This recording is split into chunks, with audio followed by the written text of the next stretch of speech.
In 1956, Montgomery Clift left a late-night party, fell asleep at the wheel, and immediately careened into a telephone pole.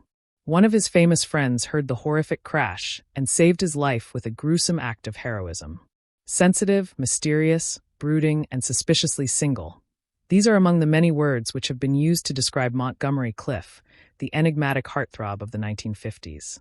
He was one of Hollywood's most desirable leading men, but mystery shrouded his entire private life. It wasn't until years after his tragic passing that Clift's biggest secret finally came out. Born on October 17, 1920, Edward Montgomery Clift was born into a family with lofty ideals. His mother wanted all of her children to be raised as distinguished aristocrats, and as such, little Monty and his siblings received an elite upbringing. Private tutors, extensive travel, language lessons, he lived in a pampered bubble, until one day, it all came crashing down. In 1929, the Wall Street crash hit Clift's father like a ton of bricks, and his mother's dreams disappeared in an instant. Suddenly, the Clift family was completely broke and had no choice but to move to New York. Luckily, over time, they clawed their way back into financial security, but while his siblings enrolled in prestigious schools, Montgomery Clift went hurtling in a completely different direction. Clift simply wasn't cut out for school. He naturally gravitated to the theater. Once on stage, Clift began to thrive. He worked on a summer production where his talents blossomed. Clift's early foray into acting led him to a Broadway debut in 1935. He was only 15 years old. But this wasn't just a fun pastime, it was serious business. Over the next decade, Clift dug his heels in and made a name for himself on the stage. Little did he know, he was always destined for something more, and at the age of 25, Clift made the leap to Hollywood. Montgomery Clift was certainly one of a kind, and when he landed in Hollywood, it became extremely clear that he was going to do things his own way. Unlike many other actors, he didn't jump straight into contract. Instead, he bided his time, and thankfully, luck was on his side. His first two films were smashing successes. In his first film, Red River, Clift had the chance to play opposite the Western superstar John Wayne.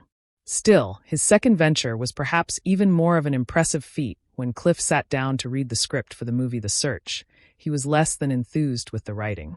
Determined to make it better, he made some key changes that made all the difference. The Search turned out to be a huge hit for Clift. With his screenwriting suggestions, the film took home an Academy Award, and the cherry on top, he also won a nomination for Best Actor. However, Clift soon realized you can't always have your cake and eat it too. With Clift now having more control over the projects that he starred in, he agreed to do a romantic drama, The Heiress. This would not only show off his range as an actor, but also allow him to sidestep any dangers of being typecasted. But right as filming began, he realized that he'd made a terrible mistake. His leading lady, Olivia de Havilland, disappointed him in every way, and his criticisms were downright brutal. In Clift's eyes, de Havilland imparted nothing of herself into the role. He pointed out that she just let the director determine her every move. But that wasn't all.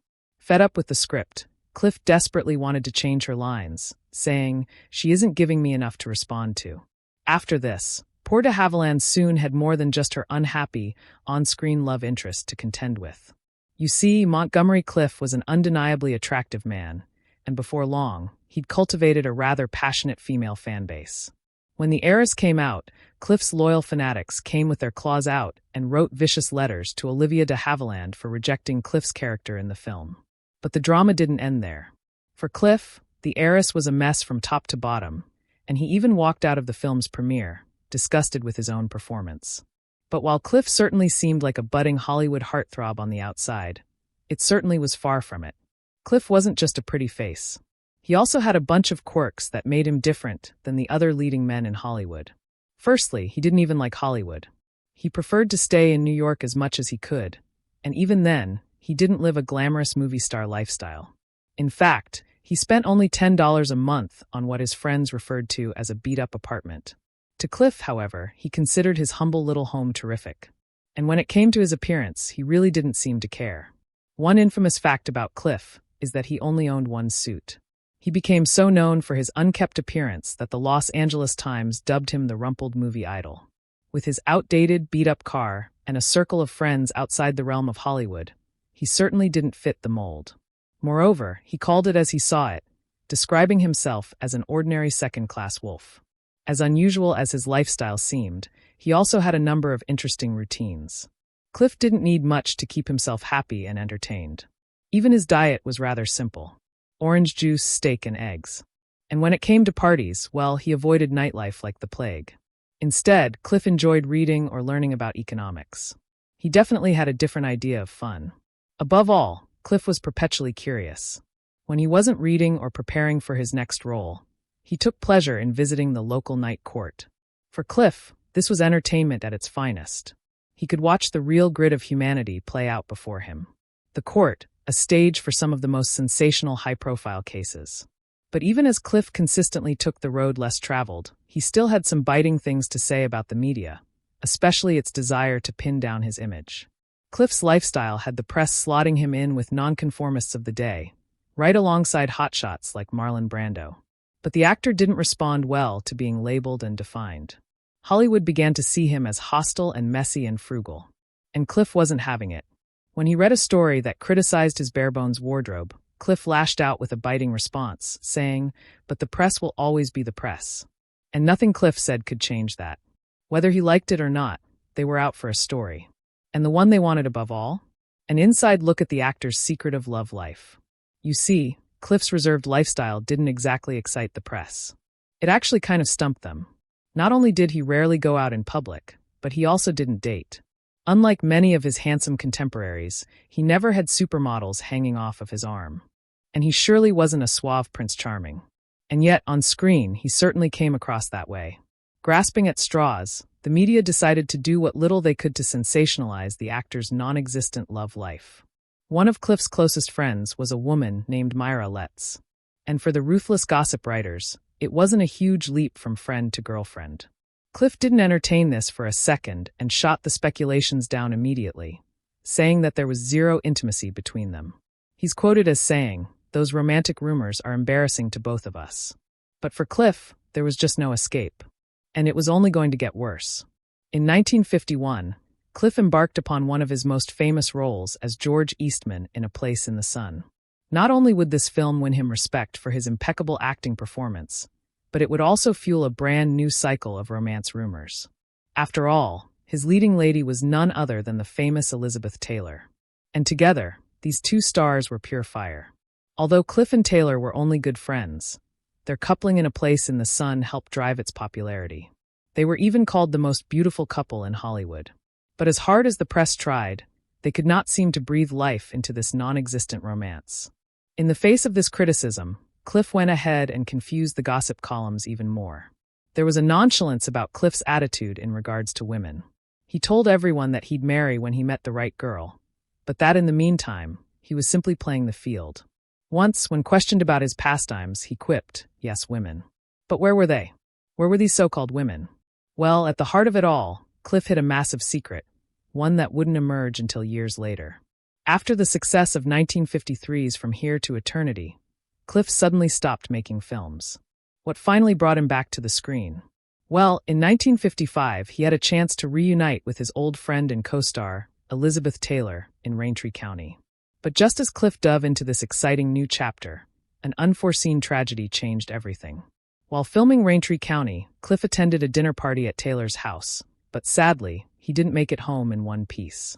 While driving, he fell asleep at the wheel, and the consequences were utterly gruesome. Fellow actor Kevin McCarthy was driving ahead of Cliff when the horror show went down. As his eyes drifted closed, Cliff suddenly veered off the road and drove straight into a telephone pole. Realizing that Cliff was in mortal danger, McCarthy raced to the scene of the accident, and nothing could have prepared him for what he discovered. In remembering Cliff, McCarthy said, "What happened next has since become the stuff of Hollywood legends." Allegedly, Rock Hudson was there to pull Cliff from the wreckage, and it was Taylor who held the stricken actor in her arms. But that wasn't the wildest part of the story. As he lay wounded in the arms of his dear friend, Cliff began choking and pointing to his throat. Something was seriously wrong. Apparently, one of Cliff's teeth had pierced his tongue, causing him to choke. Elizabeth Taylor immediately stuck her hand down his throat and removed the obstruction. But her heroism didn't end there. Before long, photographers began to descend onto the gory scene. Fearful for her friend's image, she threatened the press. If they even dared to take one photo of her friend, she would personally ensure the end of their careers. Whether this captivating story is 100% accurate or not, one fact remains. Clift's ruined face never made it to the papers. In fact, not one photograph of that night exists. Taylor's intervention only enhances the very real love story that existed between her and Clift. Whether platonic or not, these two actors shared a bond that was undeniably strengthened by this one unfortunate event. Even though his damaged looks never made it to the headlines, for Clift, the horror was far from over. After his accident, Clift had an arduous road to recovery.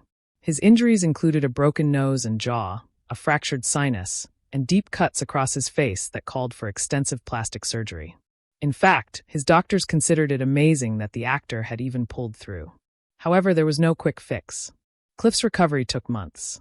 And when he finally returned to set, the problems only continued. Because of the accident, the studios worried about the success of Raintree County. Clift, of course, knew better. He knew that people would flock to the cinema just to see his damaged face. In all honesty, his face wasn't horribly changed at all. But there was one shocking difference. Although he'd only been away from Hollywood for 4.5 years, the handsome Montgomery Clift looked incredibly old. And the reason for that was downright heartbreaking. You see, the entire healing process was incredibly difficult for Clift. The surgeries led to the use of strong painkillers. That, combined with his spiraling alcohol addiction, wrung the youth right out of the handsome actor. He looked about 10 years older than the Montgomery Clift audiences remembered and adored. On top of this, years before, Clift had battled dysentery, which introduced him to the sinister side effects of pain management. It left him with chronic health issues for the rest of his life. Although he may not have realized it, Clift's horrific accident sparked the beginning of the end, intensifying his pre-existing ailments and sending him down a dark path from which he could never return. Although he had problems before filming Raintree County, Clift's drinking was more pronounced than ever. Throughout filming, members of the crew came up with code words to alert everyone about the lead actor's level of intoxication. But this was only the beginning. Author Christopher Isherwood aptly illustrated Montgomery Clift's shocking transformation. But remember, Clift was never one to dwell on his looks, and it must have been very frustrating that everyone else cared so much. He hated the criticism and the labels, and eventually, he just couldn't take it anymore. On the set of 1958's Lonely Hearts, Clift had a message for those that tried to fit him into a box. In his eyes, he wasn't a rebel. He was simply an actor who was tired of being boxed in. He stated, of course, Clift's words had always been futile in the face of Hollywood. Luckily, although the public was out for blood, there was one woman still on his side. Elizabeth Taylor stuck by her friend, and Montgomery Clift undoubtedly claimed a special spot in her heart. The next year, Taylor used her status to wrangle an acting part for Clift. She demanded that he be a part of Suddenly last summer. Of course, by this time, Clift's drinking problems weren't much of a secret, making him a liability to the studio who decided to take a risk on the troubled actor. And it ended badly. With Clift on board, Suddenly last summer morphed into a verifiable mess. When it came to the lengthier scenes, the actor just couldn't deliver. They had to be divided into smaller cuts just so he could see them through. The director was appalled by his wavering professionalism, but when he tried to fire Clift, two friends intervened. Elizabeth Taylor and Katharine Hepburn came to Clift's defense when the director tried to get rid of him. In fact, Hepburn was so offended by the director that she did something outrageous. After the film wrapped, she tracked him down and spat directly in his face. However, with all the negativity surrounding this shoot, it was nothing compared to the darkness surrounding one of Clift's next projects. In 1961, Clift went on to star alongside some of Hollywood's greatest legends, Marilyn Monroe and Clark Gable. However, the filming of the Misfits had a shadow lurking over it. Every actor was in the midst of fighting their own demons. Allegedly, the director brought Clift on board, thinking he'd be a soothing effect for Marilyn Monroe. But even Monroe recognized her co-star was not in a good place. A year and a half away from her own tragic end, Marilyn Monroe described Clift as the only person I know who is even worse shaped than I am. Together, this cast truly reflected a band of withering misfits. The entire experience had a cursed tinge to it, and before long, it left disaster in its wake. About a month after the Misfits wrapped, Gable suffered a heart attack and passed. But the tragedies didn't end there. At the time of the movie's premiere, Monroe had been admitted to a psychiatric ward and required a day pass just to attend. Of course, Clift didn't walk away unscathed either. The unhinged actor he played in the film hit too close to home and psychologically drained him. And then there was the physical toll. Clift gained actual scars from the filming mishaps. A bull's horn scarred his nose, and his attempt to tame a horse gave him intense rope burn. Not to mention all the other scrapes he earned along the way. Universal Studios actually sued him for the losses they incurred because of his troublesome behavior. Soon, the washed-up actor was completely out of work. Nobody wanted to deal with him anymore, and for 4 years he couldn't land a single role. Then, in 1966, Elizabeth Taylor came to his aid once again and managed to get him a part in Reflection in A Golden Eye. She had always been there for him, and once said, Monty could have been the biggest star in the world if he did more movies. But Taylor's dedication to her friend went above and beyond, because in order to get him the part, she had to offer up some kind of insurance. And this time, she put her own salary on the line. Finally, Clift had a chance to climb out of his slump, but before he could make it out, tragedy struck. July 22nd, 1966 was a sweltering day in New York City, and Montgomery Clift had been languishing in his townhouse on 61st Street. At the end of the day, Clift's private nurse, Lorenzo James, checked in on him just after midnight. James found his patient sitting up in the bed, watching his film, The Misfits. But Clift clearly didn't want to be disturbed. When James offered to join him, Clift shot him down immediately, crying, "Absolutely not." Sadly, this was Montgomery Clift's final interaction. The next morning, James returned to Clift's room to wake him up, but found the door locked. His worry began to mount when the actor didn't respond to his insistent knocking. With alarm bells screaming in his head, James raced outside and fetched a ladder, climbing up towards Clift's bedroom window. But when he climbed into the room, he discovered something absolutely gut-wrenching. In the bathroom, James found Clift in his bathtub, undressed and obviously deceased. The entire scene was extremely unsettling, as Clift still wore his eyeglasses and had his hands rigidly clenched.